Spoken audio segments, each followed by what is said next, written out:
is live in Israel and has some breaking news for us now. Trey. Yeah, John, air raid sirens just sounded across Tel Aviv, Israel's second largest city. The Iranians have started their response. I just received a text message from a source in Tehran who said Iran is firing back. The sirens that sounded across Tel Aviv were a signal of incoming ballistic missile fire towards central Israel. We also understand, according to sources in Haifa in northern Israel, the country's third largest city, that there is missile fire toward that city, but no impacts reported. ሰበር ዜናም ኢራንና እስራኤል ወደ ጦርነት መግባታቸው ተገለጸ።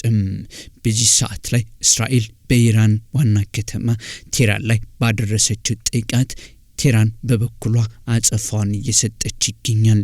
ሁለቱ ሀገራት ወደ ሰላም ለማምጣትም ድርድር ላይ እንደነበሩና በከፍተኛ ሁኔታ ድርድር ውስጥ መግባታቸው እየተገለጸ ባለበት ሰዓት ላይ አሁን ግን ወደ ጦርነት መግባታቸው ነው ለማወቅ የተቻለው።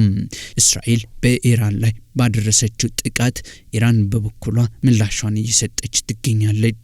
ቴህራን ላይ በደረሰው ከፍተኛ ጥቃትም አሁን ላይ ኢራን በበኩሏ በእስራኤል ከተሞች ላይም ከፍተኛ ጥቃት እያደረሰች እንደሚገኝም የውጭ የሚዲያ አውታሮችም እየገለጹት ይገኛሉ። Breaking news here in a massive escalation amid the ongoing anticipation of a war-like situation. Israel has launched a strike on Iran. Initial reports indicate that several missiles hit Jamhuri Avenue. Defense Minister of Israel, Katz, said that the country has launched a preemptive attack on Iran. Meanwhile, siren sounds across Israel as the IDF Home Front Command warns civilians to stay close to bomb shelters. The IDF says the proactive alert is intended to prepare the public for the possibility of missile fire towards our territory. All right, CNN News 18's Sanjay Suri is joining us on the phone line. Sanjay, Israel launches preemptive airstrikes on Iran, and in fact we can see in the visuals which way this is heading right now. Well, this is something that was expected. In fact, it was inevitable. We've been waiting a while for this kind of a development to take place, and the expectation was whether it is the U.S. that will launch these strikes. Israel has done so. It is almost certain that this would have been done together with the U.S., in the knowledge of the U.S. But that said, there has been growing impatience within Israel to take this forward and not to let this situation just recede where you have a military buildup of this level that does not lead anywhere. And we've had talks, and every round of talks, there is some fractional concession from Iran, but not enough. We had an indication from President Trump that he's not happy with the way these talks are going. And in the last round of talks, further talks were to be held in Vienna, technical level talks, and this was expected in Vienna on Friday. But clearly, as this whole process of talks drags on, Israel has decided to move forward and has launched a level of preemptive strikes, as Israel says, in Iran to prevent strikes in turn on Israel. And Sanjay, this of course is going to be retaliation from the Iran side. Any information that you can share? Which are the areas that were targeted by Israel at this point? There are several areas targeted, and this does include some targets within Tehran. These strikes have just about happened. But Tehran is not the only place targeted. There have been targets at other locations in Iran as well. And this is something that is escalating by the minute. And the question now is whether these are warning shots or this is the beginning of a full-scale offensive. And of critical importance will be two factors to watch out for. One, the level and the timing of retaliation from Iran. Second, the U.S. decision, whether the U.S. follows this up with attacks that it launches on Iran. Here in Israel, we have been told to be very watchful. We've been told to be near shelters. We have not had any warning to actually end. በሁለቱ ሀገራት ጦርነትም የሌሎች ጣልቃ ገብነትና የዓለም የፖለቲካው አስተላለፍ በየግሉ የሚከፋፍለው ነው። በሁለቱ ጦርነት መካከልም ከሁለቱም ሀገራት ጎን የሚቆሙ ሀገራት ምላሽና ፖለቲካዊ ርዕዮተ ዓለሞችም በከፍተኛ ሁኔታ ውጥረት ውስጥ ይገባሉ።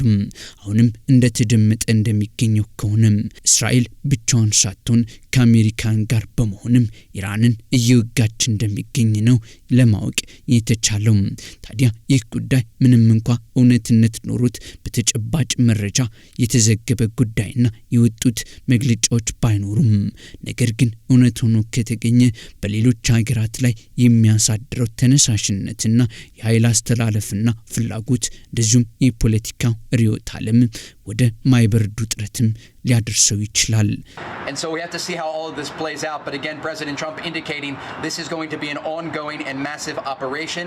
The Iranians were given a diplomatic opportunity and they did not take it. John? The president has made it clear that he is not messing around this time. As was mentioned earlier, some of the targeting involved the palace or the residence and the offices of the Ayatollah Khamenei. So they are going after the leadership as well as the military heart. የተፈራው ደረሰና አሁን ኢራንና እስራኤልም ወደ ከፍተኛ ጦርነት ውስጥ ገብቷል። ዓላማቸው ኢራን የኒኩሌር ማብለያዎቿን በሙሉ አጥፍታ ዩራኒየም የሚባል ነገርም እንዳይኖራት ይሻሉ። ይህ የምዕራባውያን ፍላጎት ነው። ለዚህም ፍላጎታቸው ኃይልና የኃይል ሚዛኑ በእኛ ላይ ብቻ ይሁን የሚሉ ሲሆን ኢራን በበኩሏ ለዚህ ጆሮ ዳባ ልበስ በማለትም የራሷን የኒኩሌር ማብለያዎቿን በማበልጸግና እንደ ፖለቲካው ምህዳርም የራሷን ፍላጎትም ስታከናውን ነው የቆየችው። ሁለቱ ሀገራት ከዚህ ቀደም አሁን በቅርቡ እንኳን ባደረጉት ጦርነትም ከፍተኛ ውድመቶችና የሌሎች ሀገራት ጣልቃ ገብነት በመኖሩም በአስቸኳይ ጦርነቱ እንዲቆምና ካልሆነም ግን ሁሉም የየራሱ እርምጃ ሊወስድ እንደሆነ የሚያሳብቁ መረጃዎችም ሲወጡ እንደነበር የሚታወስ ነው። አሜሪካ ባደረሰችው ጥቃትም ኢራን ላይ ከፍተኛ ኪሳራም መድረሱ ይታወቃል። ታዲያ አሁን እስራኤል ማንን ተማምና ማንስ ባትተማመን ኢራንን ለመውጋት በሆኑ አቅም ያንሳት ይሁን ወይስ ደግሞ ኢራን በዚህ ሰዓት ላይ ለእስራኤል አጸፋውን ለመስጠትስ ኃይል ያንሳት ይሁን? ነገር ግን የሁለቱን የጦርነት ዝግጅትና አሁናዊ መረጃዎች ማከል በማድረግም ቢነገሩ ወይም አናሊሲስ ወይም ደግሞ ትንተና ቢሰራ በሁለቱ ሀገራት መካከል ብቻ የሚደረገው ጦርነት የሌሎች ሀገራት ፍላጎትም አብሮ የሚነሳ ነው። ሁለቱ ሀገራት በዚህ ጉዳይ ላይ ልባት ለመስጠትም ድርድር ላይ እንደነበሩ የሚታወስ ሲሆን ነገር ግን ድርድሩ ተቋርጦ በዚህ ሰዓት ላይ ወደ ለየለት ጦርነት መግባታቸው ነው የታወቀው። ቴል አቪቭና ሌሎች ከተሞች በዚህ ሰዓት ላይም ከፍተኛ ጥቃት እየደረሰባቸውና እንደዚሁም የማስጠንቀቂያ ደወሎች በየከተሞቻቸው እየተደመጡና ህዝብ እየሸሸ የሚገኝበት ሁኔታ ነው በዚህ ሰዓት ላይ ማወቅ የተቻለው። በኢራንም በኩል እንዲሁ ነው። ቴህራን ላይ በደረሰው ከፍተኛ ጥቃት አሁን በእስራኤል በሚወነጨፉ ከፍተኛ ኃይል ባላቸው ባሊስቲክ ሚሳይሎችም ከፍተኛ ውድመትም እንዳይደርስም የየራሳቸው ጥንቃቄ እየወሰዱ ነው የሚገኘው። ግና ይህ የሁለቱ ሀገራት ጦርነት የመካከለኛው ምስራቅ ፖለቲካና የምዕራባውያኑ ፖለቲካ እንደዚሁም በሌላው ኃይል የተሰለፉ ሀገራትን ፍላጎት ወደ ሌላ አቅጣጫ በመለወጥ ጉዳዩ ወደ ማያባራለት ሊያመጣ ይችል ይሁን? የተፈራው ደርሶ ግን ሁለቱ ሀገራት አሁን ጦርነታቸውን በይፋ ጀምረዋል። አሜሪካ ከእስራኤል ጎን፣ ምዕራባውያኑና ምስራቃውያኑ የተባበሩት አረብ ኤሚሬትስና የመካከለኛው ምስራቅ ሀሳብስ በዚህ ጉዳይ ላይ ምን ይሁን በቀጣይ የሚደመጡ ይሆናሉ። አሁን ላይ ግን የተፈራው ደርሶ በሁለቱ ሀገር ላይ ከፍተኛ ጦርነት እየተዳረገ ነው ያለው። ሰላም ለዓለማችን ያምጣ ብለናል። ቸር ቆዩልን።